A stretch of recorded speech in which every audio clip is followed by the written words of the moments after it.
सूरत यहाँ चल रही है अहज़ाब।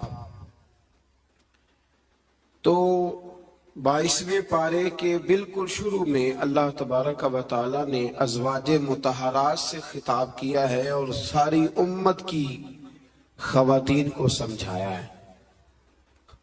खास मकाम है समझने वाला। अल्लाह करीम ने बिल्कुल शुरू में कहा कि ए महबूब अलैहिस्सलाम की बीवियों, आपका मकाम लोगों में से जरा इम्तियाजी है, सो तकवा इख्तियार करो। गैर महरम मर्दों के साथ नरम लहजे में बात न करो। नरम लहजे में गैर महरम के साथ बात, बस अपने काम की बात करो और वो भी इस तरह बात करो जिस तरह बेरुखी से होती है। औरतें नरम लहजों के साथ गैर महरमों के साथ गुफ्तगू न करो। और फिर इरशाद फरमाया जा रहा है कि जरूरत के मुताबिक बात करो, ज्यादा बात भी ना करो। अपने घरों में रहो और जमाना जहलियत की तरह ज़ेबो ज़ीनत की नुमाइश न करो। नमाज और ज़कात, अल्लाह और उसके रसूल सल्लल्लाहु अलैहि वसल्लम की अताअत पर कारबंद रहो, और जो ऐसा करेंगी तो उनको दोहरा अजर मिलेगा और उनके लिए आखिरत में इज्जत की रोजी का मकाम है, रोजी का एहतमाम है। इसी मकाम पर अल्लाह करीम ने फरमाया, इन्नमा युरीदुल्लाह लियुज़हिबा अन्कुमुर रिज्सा अहलल बैति व युतहिरकुम ततहीरा। फरमाया अल्लाह तो यही चाहता है ए नबी के घर वालों कि तुमसे हर नापाकी दूर करके तुम्हें साफ सुथरा कर दे। फरमाया अल्लाह तो यही चाहता है कि तुमसे हर नापाकी दूर करके तुम्हें, पीछे किसका जिक्र हो रहा था? अज़वाजे मुतहरात का, नबी पाक अलैहिस्सलाम की। तो ये जिक्र ही, ये आयत तज़किरा ही अज़वाज के तज़किरे में आया। बहुत सारे लोग कहते हैं अहले बैत में बीवियां शामिल ही नहीं, ये सिर्फ हुजूर अलैहिस्सलाम कि वो अहले बैत हैं जो हजरत अली, सैयदा फातिमा और उनकी औलाद है, वो खुदा के बंदे। जब आपसे पूछा जाता है घर वालों का क्या हाल है, तो बीवियां मुराद होती हैं कि नहीं? जब पूछा जाता है कि घर वालों का क्या हाल है, सिर्फ बच्चे मुराद होते हैं कि बीवी भी मुराद होती है?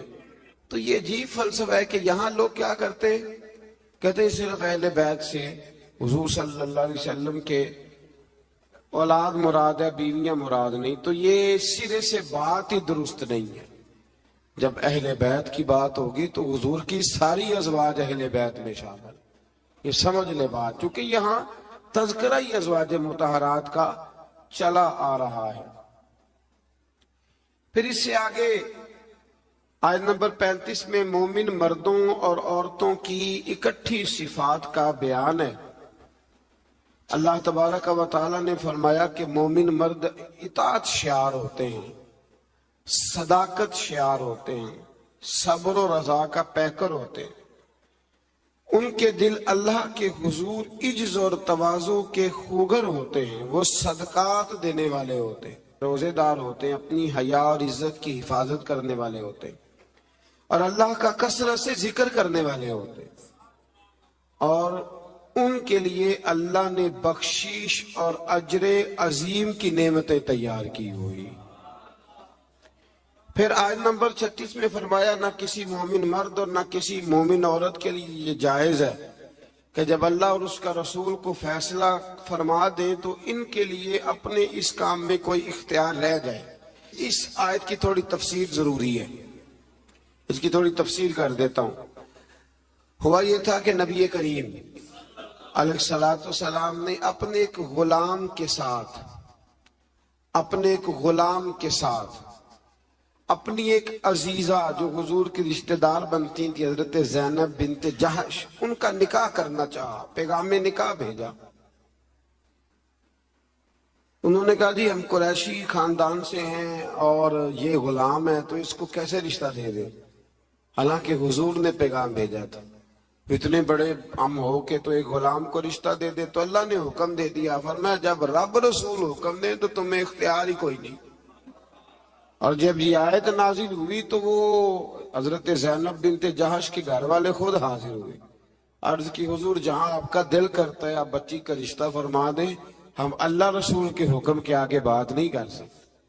آج بھی آپ دیکھ لیں، برادری پہلے اور دین معاذ اللہ بعد میں۔ برادری پہلے، بھائی شادی پہ کوئی بےہودہ حرکت نہ کرنا تو کہتے میری برادری نہیں مانتی۔ یہ بڑا خطرناک جملہ ہے، یعنی ایک طرف نبی پاک کی شریعت اور دوسری جانب برادری، تو یہ مطلب آپ اندازہ کر لیں کہ یہ بات کہاں تک جاتی۔ آپ نے اس میں سے اختیار کسے کیا؟ ہماری برادری وہی ہے جس برادری میں حضرت بلال حبشی شامل ہے، حضرت صہیب رومی اور عمار یاسر شامل، وہ ہماری برادری ہے۔ ایک ہوں مسلم حرم کی پاسبانی